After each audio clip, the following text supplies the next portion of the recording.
There's a German saying, was ich nicht weiß, macht mich nicht heiß. Or, in English, what I don't know won't hurt me. Let's find out what's going on with a new Boker knife on my No BS Gear Review channel. Every one of these Bokers sells for over $400, and every one of these Bokers sells for under $100. And sooner or later, you will end up with a Boker like I did again. This one is made in Solingen, Germany. Do you think it belongs to the first group or to the second? Take a look at this pouch. I feel like I paid $500, when in reality it was $160. Industrial strength felt, trimmed with leather. And in it, wrapped in a sausage wrapper, behold, Boker EDK. Drum roll, action. And, okay, it opens. Much better with the thumb than the middle finger. It flicks, it flips, it has a crossbar lock, and it works, but just as you would expect from a knife that was the first ever crossbar lock for this company, or at least to the best of my knowledge. Let's just say the detent is on the sluggish side. Let's do some comparisons. And the first knife that came to my mind is the Mini Griptilian, which is a little bit smaller. Or how about this Mel Perdue, Ritter Hogue, and Benchmade collaboration, which we know as Griptilian. I'll get to the prices in a little bit. Here's the Spyderco Manix 2, and just for shiggles, let's throw in this Microtech MSI. As you can see, I'm showing you very popular crossbar lock knives in a slightly varying price range. A bit outside that price range is Benchmade Mini Adamas. And what else can I throw in the pile? How about LUDT? I like this knife. This is a really good looking knife. Maybe that's why subconsciously I haven't tested it yet. Let's throw a quality Chinese knife there. This is Vastid Raccoon. And speaking of Chinese knives, here's the best one ever made. This is an no-name Ozark Trail $5 version. Ben Pedersen's best creation, Lander 2 with crossbar lock. And since we are on Kaiser topic, they are made at Kaiser. This is a Kaiser Drop Bear. And speaking of quality Chinese knives, this is Vastid Porcupine and Civivi Yonder, representing the third and the first place on my EDC board in that order. They are pretty close in size to the EDK, which I think stands for Everyday Knife. To find out whether it will be legal for everyday carry in every jurisdiction, I measure the blade length from the end of the handle to the tip. I'm getting just under 3 inches or 77 millimeters, which makes it legal in most jurisdictions that allow carrying the knife. And as you just saw, the belly allows the cutting edge to grow to 3¼ inches or 83 millimeters, which undoubtedly will result in an excellent cutting edge to weight ratio. At 2.7 ounces, it's a pretty lightweight knife, and we'll talk about where the weight savings came from. Place my fingers on the handle as if I was cutting on a cutting board to find out what is the practical edge length.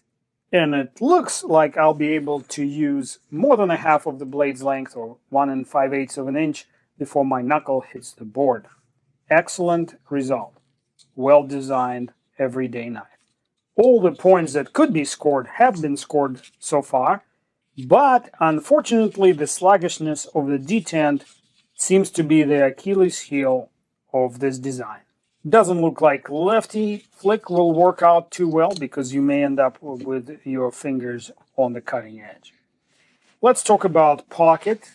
I'm wearing pretty thick jeans, 1/8 of an inch seam thickness, and it goes in and out with relative ease. Not the smoothest, not a Spyderco, but by far not as bad as some knives I tested. And for it to work smoothly in and out of the pocket, the insertion force needs to be reasonable. So I am using my trigger gauge to measure how many pounds of force will it take to push this knife into the pocket. And it's pretty heavy, actually. You're probably going to need to use two hands to insert and tug in it. Pretty hard to extract. Some of us carry knives to have a blade in the case of an accident, and a car accident can result in a rapid acceleration. Or let's say you slipped on a trail and fell down the slope. Definitely between the lightweight and a heavy-duty pocket clip, this knife will not fly out of your pocket, and the blade will not deploy while you're at it. Yeah. If the detent force measures less than 1.2 pounds, it usually feels very sluggish. And as you can see, the detent of this knife is under 1 pound. Let's try it again just in case. Yeah, very sluggish, which gives this knife this cheaper feeling. And another thing, while we're talking about how the knife feels, I don't score that usually, but the detent is so weak, the blade moves back and forth. Very easy to throw it out like this, deploy it by just accelerating it. But when you grab it in your hand, you will notice that there's a lot of blade play in a closed position. This is my latest development in measuring behind the cutting edge thickness, or BET. And I'm getting 13 thousandths of an inch, which is making it an excellent slicer. I take this measurement in a few different places, and 13 thousandths is what I get. Now quickly, close your eyes for a second. Whoa, what is that? No, it's not a Cyberdyne Terminator 01. Although the gentleman who 3D printed for me could probably start Cyberdyne Corporation. That's how it all starts.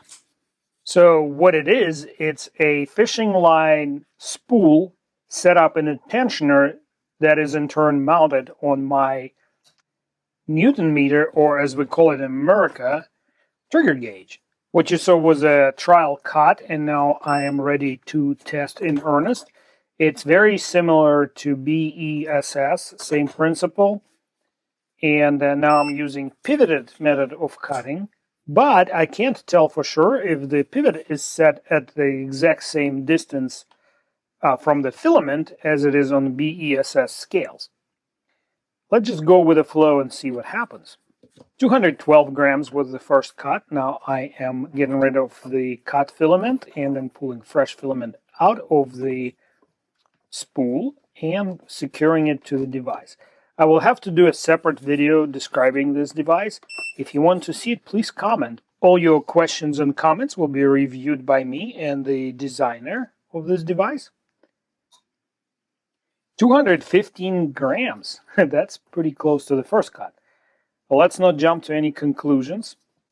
See, this moments that I spent retightening the filament are pretty slow on the screen, a lot quicker than making loops and tying knots like I did before.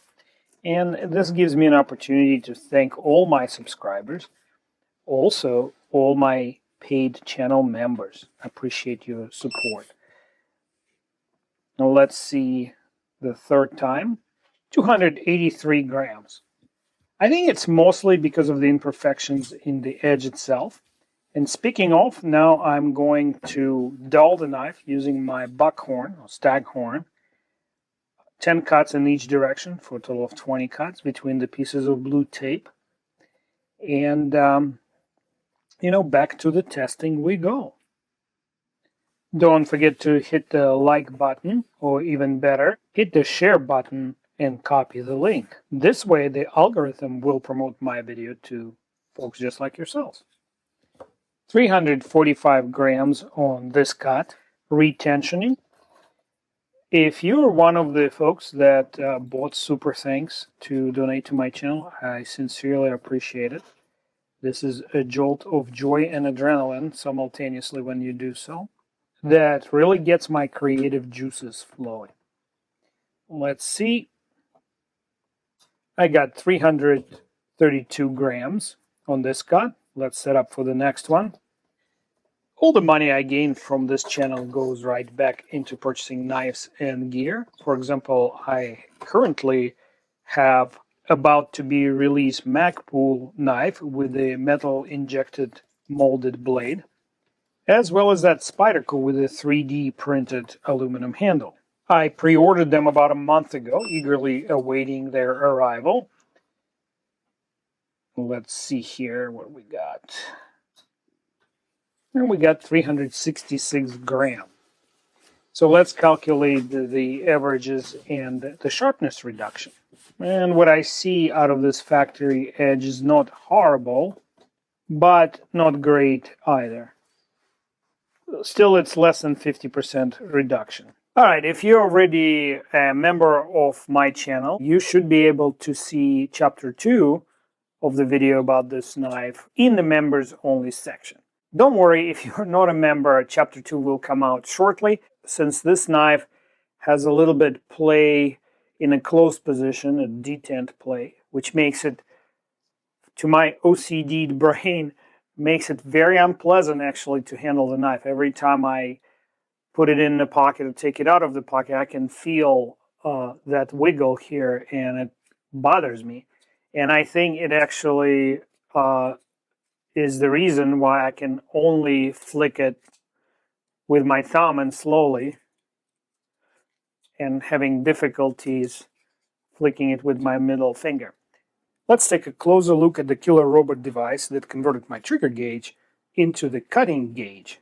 It is attached to the gauge using the 4 screws that actually came with the trigger gauge itself, and it's 3D printed out of several pieces. I did not have to modify the gauge at all. Here's the tensioner assembly. It contains 2-piece housing, a spool, a washer, 2 tensioner screws, and the filament or the fishing line itself.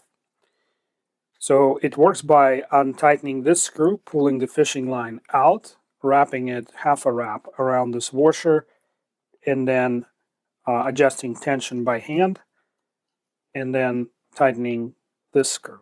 The tension is adjusted to that of about guitar string. The spool head sits on a platform on top of the trigger gauge, and as you can see, I can place the knife into the V-notch just like I would on a BESS device. And I am fully aware that there are questions about accuracy of BESS scale looking device, so there will be questions about accuracy of this whole system. Let me show you how the spool sits in there. It's pretty ingenious how it was all designed and put together. Where was I? Anyway, yes, I am aware that there are inconsistencies that the community discovered in BESS device.